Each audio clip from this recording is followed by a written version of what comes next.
Hi folks, a very warm welcome to you. My name is Nick, we're on the ZX Spectrum. We're having a review type vid. If you watch the others, you know a little bit what this is about. So yes, it's games reviewed on the channel, 801 all the way through to 850. Hooray! Let's get going, big nose.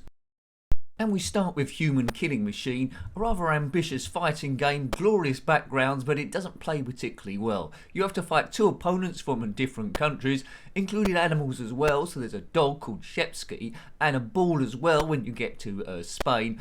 You can change the colours a bit, but it's always in monochrome. It moves fairly okay, but you know, you're always down to about one or two moves.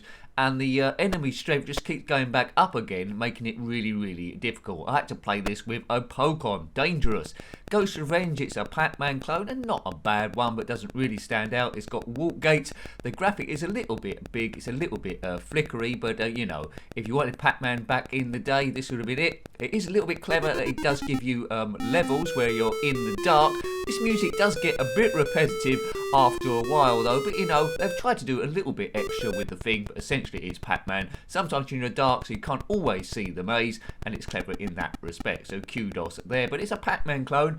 Project Revelation, it's a wonderful homebrew, a little bit in the style of Thrust, I suppose, but it's got a bit of extra. Glorious green colour. You have to land this ship controlling your thrust on a pad.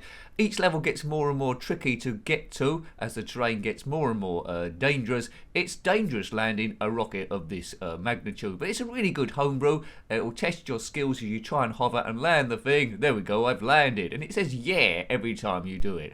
Aliens, based on the movie Aliens. Takes a bit of practice, this one. You control 6 of your Marines from the movie, and you must destroy the aliens and escape the planet. Now, it's all about stealth, this game, which I didn't quite realise when I was playing the thing, so I got all of my Marines killed straight away, almost. Hooray! Well, you know, we'll get the alien next time. A great movie, one of my favourites of all time. The game, as I say, is a bit of a strategy one. You can't go out all blasting. ZYTHUM, interesting game, although a bit tricky. You control this wizard who's on a mystical quest. The map down the bottom, which scrolls horizontally, is not really reflective of the terrain that you get to, and the jumping is a little bit weird. But having said that though, I wouldn't have been disappointed with this game back in the day. Not a lot of people would have known this one exists. You've got to control the ZYTHUM and get, well, amazing weapons. There's sand pits to fall into if you're a bit clumsy, a bit like me. Oh dear. WILLY does the pyramid, a really good homebrew, a homebrew plus I would say. It re-engineers the graphics of Jet Set Willy and gives you new aliens. You're going up a pyramid to try and collect all the items just like before. It's got new music in this one, and it's got new screens. It isn't just redone room to room. It's a completely different adventure, and I really enjoyed this one. Look at the guys dancing down the bottom. They've been redone as well, so they're dancing in no particular direction. SAS Assault, much in the style of Orc Attack, if you're familiar with that game, but it's a lot more basic than that. But you control this magenta guy that looks a bit like E.T. at the top, and it's all about throwing rocks to stop these guys getting to the top. If they get to the top, they'll fall you off the castle, and then that is the end of the game. So essentially, it's 3 buttons, left and right, and throw rocks at blue enemy nincompoops. So if you like throwing rocks at blue enemy nincompoops, this is a game for you. A very basic game, pretty much of the era. Escape from the Planet of the Robot Monsters, a lot more advanced than that previous game we looked at. It's a port or a conversion. It's all in isometric 3D, but doesn't have any sort of like slowdown.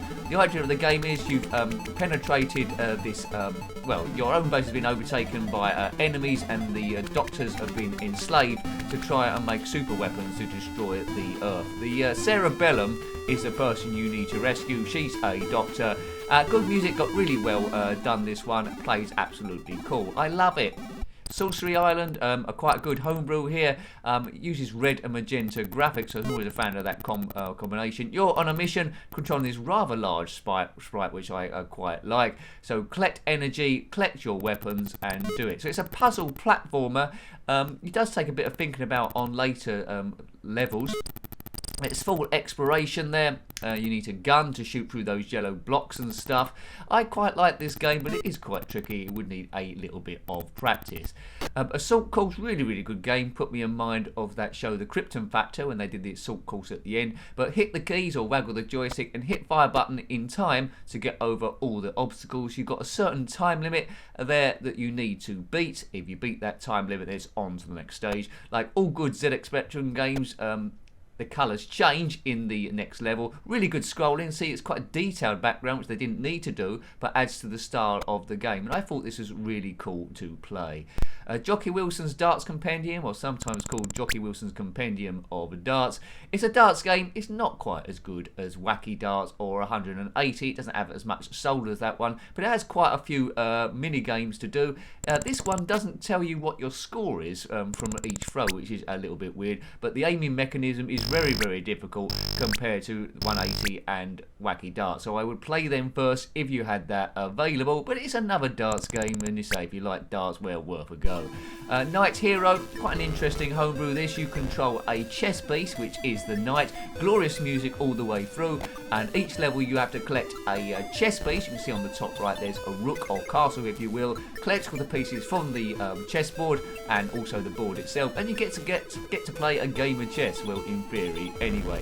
I think it's a really clever idea for a game. You know, in an area where it's littered with platformers, it's good to be original, and this one sure is.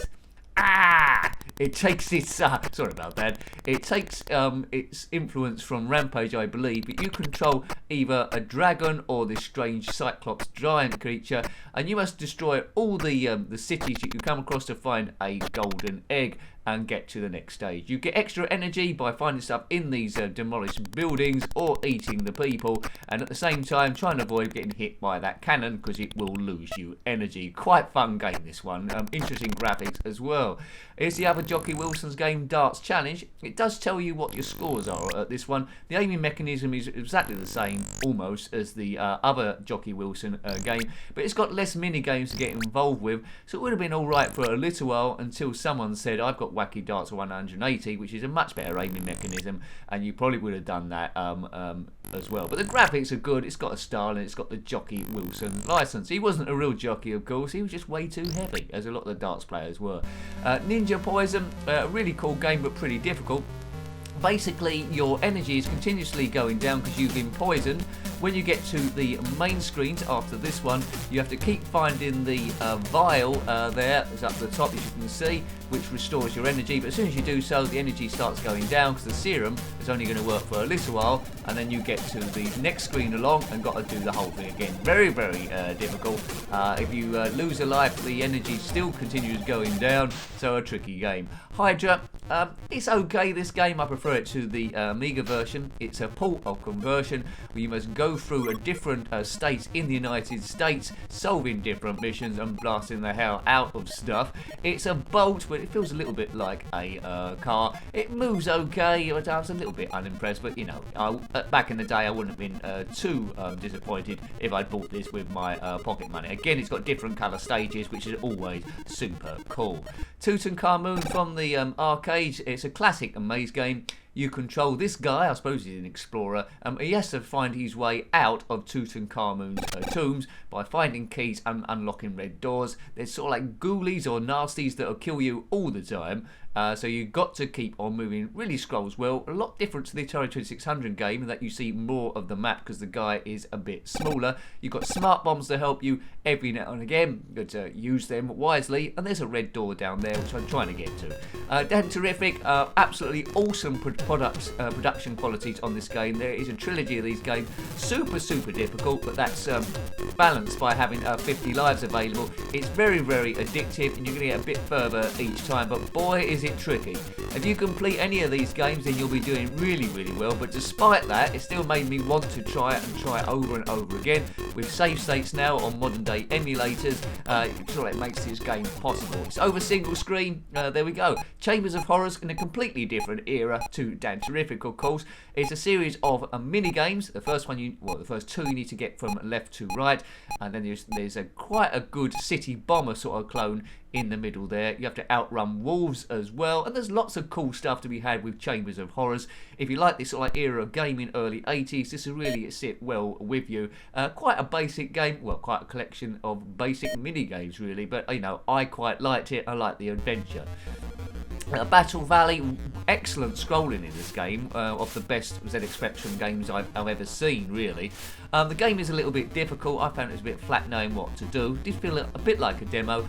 You control a helicopter and a tank as well, and you must take out the enemies to proceed to the next level. So basically, blast everything. I didn't fully get the game, but I always play these from the standpoint of a newbie. Fantastic music yet again, but look at this scrolling. It's a joy to behold. Jet Set Willy ZX Spectrum Heroes, one of the best ZX Spectrum Jet Set Willy mods I've ever seen. Wonderful music there, but what's good about this is it really is like walking through a ZX Spectrum museum, because each screen is dedicated to a separate game. Here we see Brian Bloodaxe. There's lots here like Finders Keepers and so forth, Ollie and Lissa, but there is no Ultimate game, so probably that was iffy with the copyright, but good all the same. Jet Set Willy's got a cape here, he's a superhero. Combat School, now the screen is a little bit like on the arcades Track and Field, and I was told to have a look at this after reviewing Assault Course, but I do prefer Assault Course, so I found this one a little bit tricky on keys, getting the power and jumping over things. It consists of this basic course initially, and then a lot of different fire ranges as you try and impress the army, so you can, well, be a big boss man. You know, good graphics, but I didn't think the playability was quite there, but a lot of people like it, so maybe it needs a lot of practice. Titanic Blinky, you're a ghost on the Titanic trying to, well, get to places. You have to collect all the objects there to unlock different rooms, and then you can go in. There is a predecessor of this game called Blinky's Scary School, which isn't quite as good. It's quite cute, this one. It's desperate for some music to play through it, but it is alright. Would have kept me occupied as a kid, but it isn't overly exciting. The graphics are rather cool though, so yeah, kudos for that.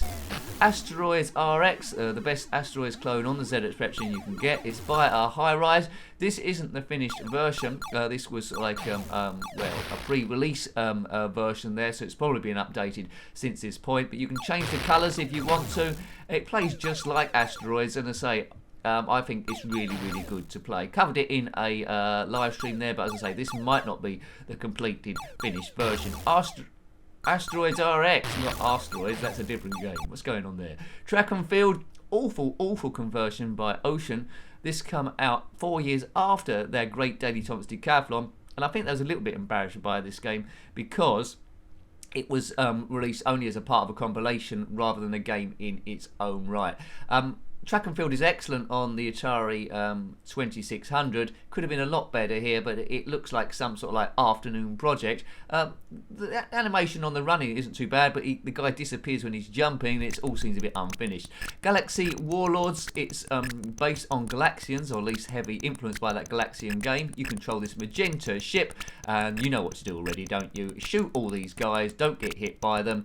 As soon as you destroy them all, they're replaced by an identical fleet, and they might be ever so slightly quicker, but not to a great deal. So if you was a kid and you wanted a shooter, this is one of the many, and it would have sufficed. It moves quite quick, the collision detection is quite kind, so yeah, get blasting, baby.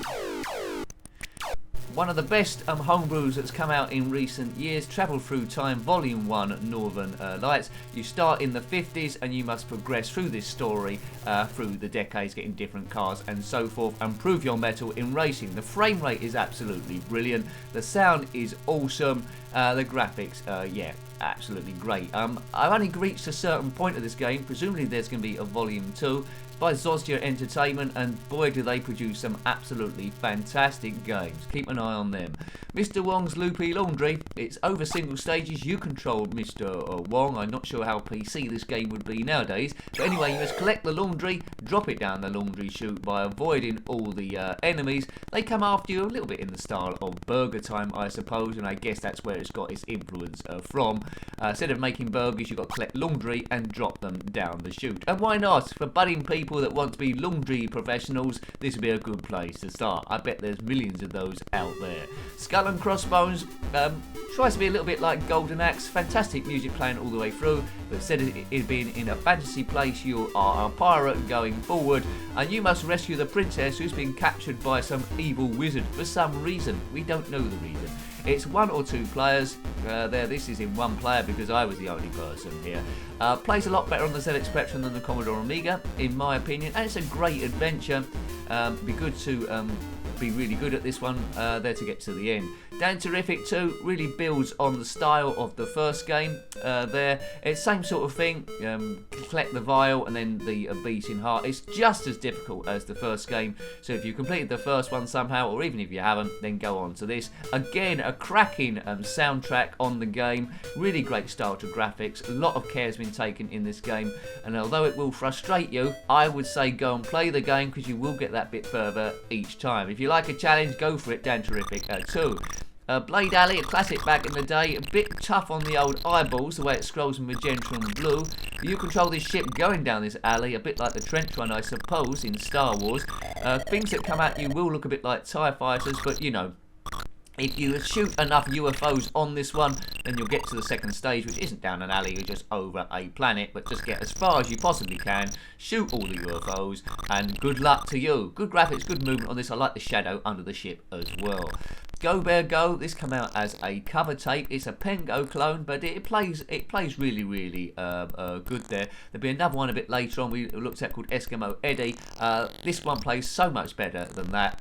It's much more user friendly, and it's got a good style to the thing as well. You've got to align these 3 boxes together, the white flashing ones, and avoid all the enemy, then it's on to the next stage. But really a lot of fun. If I got this on a cover tape, I would have been really pleased. Really inviting to the newbie to play this one. Snake Escape is a pretty good game, but unfortunately I have to turn the sound right down on this one because there's a copyright claim that goes on from the author, which is a bit of a shame if you want to promote your game. But that said, the game is really good. You've got to get your snake to get that apple on each screen. You can only go up a certain distance, so it's all about building a staircase on your own body to get up there. A lot to solve, you know, and it's a really addictive game.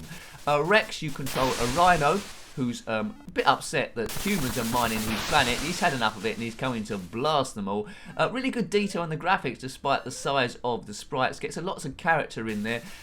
It looks pretty awesome, this game. Really detailed graphics, as I say. It's quite tricky though, so use your shield wisely as you zip through. Collect the bubbles to increase the strength of your energy and you'll be cooking, so really worth persevering with this one. It's called Rex. OLLI and Lissa, the Ghost of Shilmore. A lot of people put this game in their top 10. I couldn't quite see it myself due to the high level of difficulty, but maybe you had to have it as a kid and use all that practice, the patience you had as a child. I got off level 1 okay, but basically you must collect different potions or objects on each screen, then return it to the cauldron.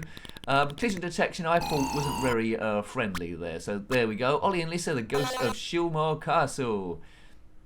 This is a very complicated homebrew, but I really liked it. Again, fantastic music. You've got to guide all the other grabber bots to their doom by moving certain gravity generators to get them moving about. So on first look, it does look quite complicated. I tried to explain it on the review, so have a look at that. It might become a bit more obvious then. I've also live streamed it as well, but really gets the brain matter thinking, and it's quite an original game also, so which is quite rare these days. So brilliant work. Bug Eyes from back in the day. Basically, you need to get your character to the end or the exit point of each screen by avoiding a certain number of obstacles. This is the first level, which is the plungers. But essentially, aliens are attacking the Earth. We've infiltrated their ship. Get through, I think, about 10 screens to the central core and blow the shit up, and then the Earth is saved. What could be easier than that? Well, quite a lot of things, really. But I didn't like it that much, but I'd say if you persevere with it, it'd be quite a good game. GNASHER, another Pac-Man clone. Not quite as good as Ghost Revenge, but, you know, another one. If you wanted Pac-Man as a day, a keeper might have liked this one. The screen doesn't scroll anywhere. There's no bells and whistles. It doesn't go to any like night stage like the first one. It's just a straight conversion. there. It's okay. It's a little bit flickery, but for one person programming it on their own who's getting into programming, then well done them. It's acceptable without blowing anything out of the water there. That's a GNASHER.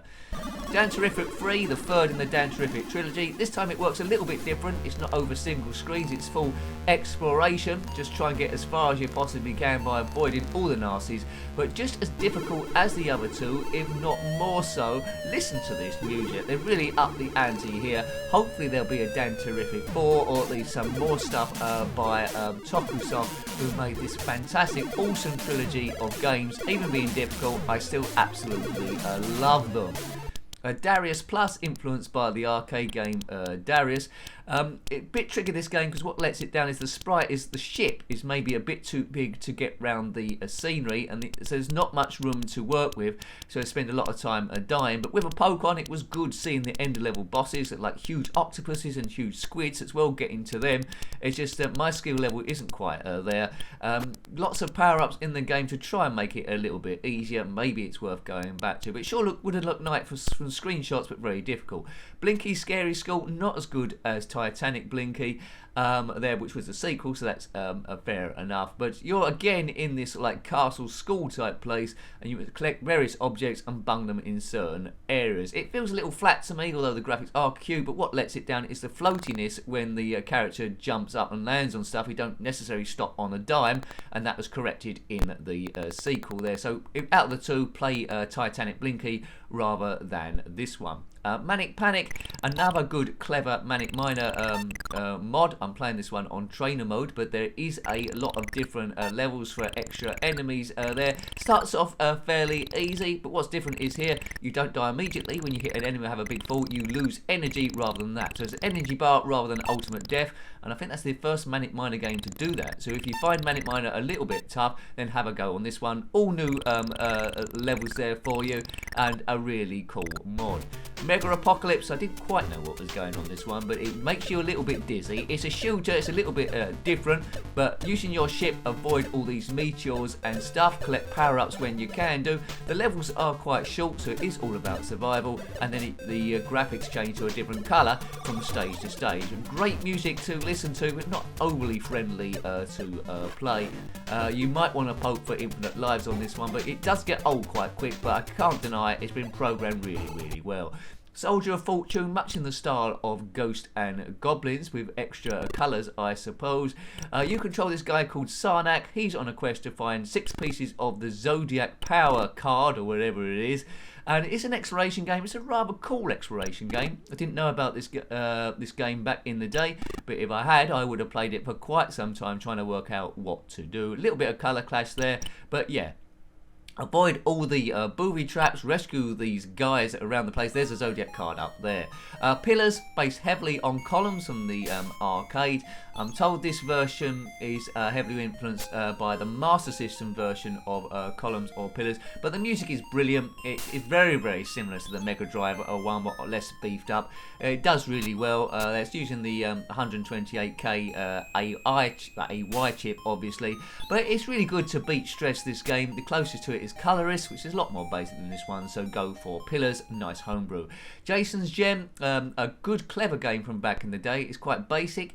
It's set on like 3 sort of like stages, or multiple stages. 1, you have to land the ship. 2, you have to shoot your way down into the caverns because you're trying to collect a gem. When you get to a certain distance, you will get out the ship as a spaceman, then it turns into a rather difficult platformer. But I sense the game is doable, and it's got a nice feel to the thing. Gives me a good retro feel, although I didn't actually own the game back in the day. Really nicely done, really good to play. Frostbite, a unique character to control here. Your time's running out down the bottom called Twang, but you must rescue the 5 other Keezers, which are also yellow wiggly things without getting killed. Number of power-ups on this one, it gets you thinking also, so you're not really going to complete this game in the first go, unless you're an absolute crazy genius person.